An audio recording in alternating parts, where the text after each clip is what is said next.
একবার এক পিতা তার বদমেজাজি পুত্রকে একটি পাত্রে কিছু পেরেক দিল এবং বলল, যখন খুব রাগ হবে এই পাত্র থেকে একটি করে পেরেক নিয়ে দেয়ালে পুঁতে ফেলতে।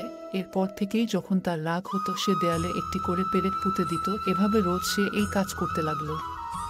এভাবে রোজ এই কাজ করতে করতে এক সময় সে ধীরে ধীরে বুঝতে পারল, পেরেক পোঁতার বৃথা পরিশ্রম না করে যদি রাগকে নিয়ন্ত্রণ করে নেওয়া যায় তাহলে তাকে এই ফালতু পরিশ্রম করতে হবে না। নিজের মধ্যে এই ভাবনার উদ্ভব হওয়ার পর থেকে দেয়ালে পেরেক পোঁতার সংখ্যা কম হতে থাকলো। এক সময় সে সারাদিনে একটিও পেরেক পুঁতল না এবং পুত্র এই ঘটনার কথা পিতাকে খুশি মুখে ও নম্রভাবে জানালো।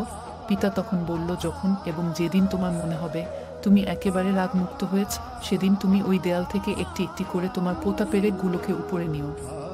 পুত্র তাই করল।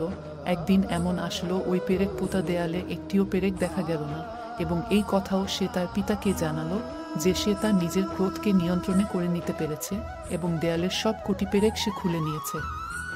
তখন পিতা তার পুত্রকে নিয়ে দেয়ালের সামনে এসে দাঁড়ালেন এবং বললেন, তোমার পোঁতা পেরেকের আঘাতে দেয়ালের গায়ে যে ছিদ্র হয়েছে তুমি কি ওই ছিদ্রগুলো বন্ধ করতে পারবে এবং দেয়ালটিকে আগের মতো করে দিতে পারবে? পুত্র বলল, পিতা তা করা আর সম্ভব হবে না।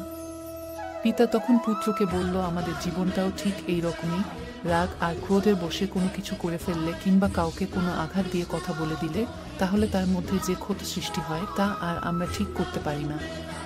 তাই যখনই কোনো বিষয় নিয়ে রাগ আসবে বা কারোর ব্যবহারের প্রতি তুমি ক্ষুব্ধ হবে তখন রেগে না গিয়ে নিজেকে সংযত নিতে হবে।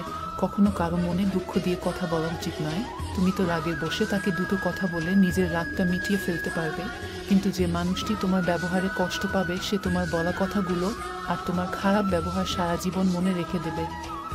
তাই এই ঘটনা থেকে আমরা শিক্ষা নিতে পারি, যখনই কারোর কোনো কথা ভালো লাগবে না বা যখন কোনো বিষয়ে মন খারাপ থাকবে তখন নিজের উপর বিশ্বাস হারালে চলবে না এবং কারোর উপর রাগ দেখানো মোটেও ঠিক নয়।